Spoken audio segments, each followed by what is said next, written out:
Hi,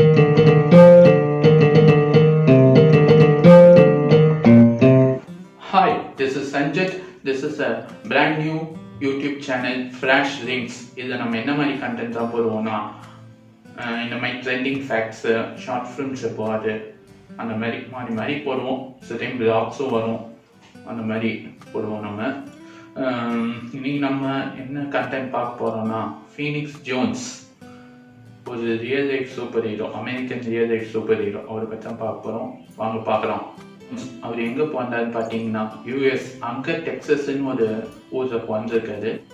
எப்போ பிறந்தாருன்னா May 25, 1988. இப்போ அவர் கரண்ட்டாக தெரிஞ்சு 36 அந்த ரேஞ்சில் இருக்கும். அவரோட வேலைகள் பார்த்தீங்கன்னா, அவர் ஒரு martial artist, WSOF fighter, vigilance.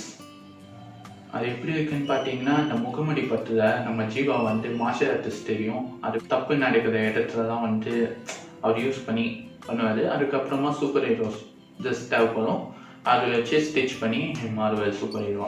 அதே தான் இவரும். ஃபஸ்ட்டு இவருக்கு எப்படி தோணுதுன்னா, ஒரு ஒரு ஒரு காமன் மேனை அடித்து கொளுத்துறாங்க. அதை ஒரு 70 பீப்புள் அங்கே இருக்காங்க, ஒருத்தவங்க கூட கேட்கல. அதுக்கப்புறம் தான் இவருக்கு இதை இறங்கி நம்ம செய்யணும்னு அப்புறம் இவருக்குன்னு ஒரு ரெக்கக்னேஷன் வேணும்னு சொல்லிட்டு இவரே ஒரு ட்ரெஸ் பில்ட் பண்ணி அப்படியே பண்ணுறது. ஸோ இதில் நல்லது பண்ணும்போது, நல்லதுக்காக செய்யும் போதே இவர் ஜெயிலுக்கும் போயிட்டு வர்றது அதுவும் இருக்குது. அதுவும் இவர் 7 hours ஜெயிலில் இருந்திருக்காரு, பெயில் வாங்குறதுக்கு டைம் ஆனது காரணத்தினால. ஒரு ட்ரக் டீலரோட இவர் சண்டை போடும்போது ஒரு கத்தியும் குட்டி அதுவும் அடிபட்டு இருக்கு. இது அந்த ட்ரெஸ் போட்டிருக்கு மோசம், அந்த சூப்பர் ஹீரோ ட்ரெஸ் அப்படி போட்டே புல்லட் ப்ரூஃப் இருக்கிறதுனால ஒரு புல்லட் தப்பிச்சிருக்கு. அதுக்கே அந்த கட்டி குட்டி அவருக்கு அவ்வளோ அடிபட்டுருக்கு.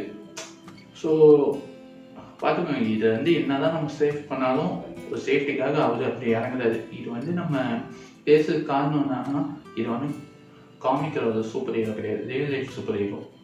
ஸோ அதனால தான் நான் இது நீங்கள் பேசணும்னு நினச்சேன். ஸோ அதே மாதிரி இவர் October 2011 ஒரு அரெஸ்ட்டும் ஆயிருக்காரு, ஒரு அசால்ட்டில் இன்வால்வ் ஆன காரணத்தினால. ஸோ அங்கே தான் இவர் அந்த நல்லதுக்காக பண்ண போயும் இவர் ஜெயிலுக்கு போயிருக்காரு. அதுதான் நான் அப்போ சொன்னேன், அந்த 7 hours அவர் ஜெயிலில் ஸ்பெண்ட் பண்ணியிருக்காரு, பெயில் வாங்குறதுக்கு டைம் ஆன காரணத்தினால. அதுலேயும் அந்த பெயில் $3,800 அப்போ, ஒரு 14 years பிஃபோர். ஸோ இதுதான். உங்களுக்கு இந்த மாதிரி இன்னும் நிறைய ஃபேக்ட்ஸ்லாம் வேணும்னா நீங்கள் கமெண்ட் பண்ணுங்கள், லைக் பண்ணுங்கள், சப்ஸ்கிரைப் பண்ணுங்கள். ஸோ இதுதான் நம்மளோட சேனலோட கண்டென்ட்டு. இப்படி தான் இருக்க போகுது. ஓகேங்களா?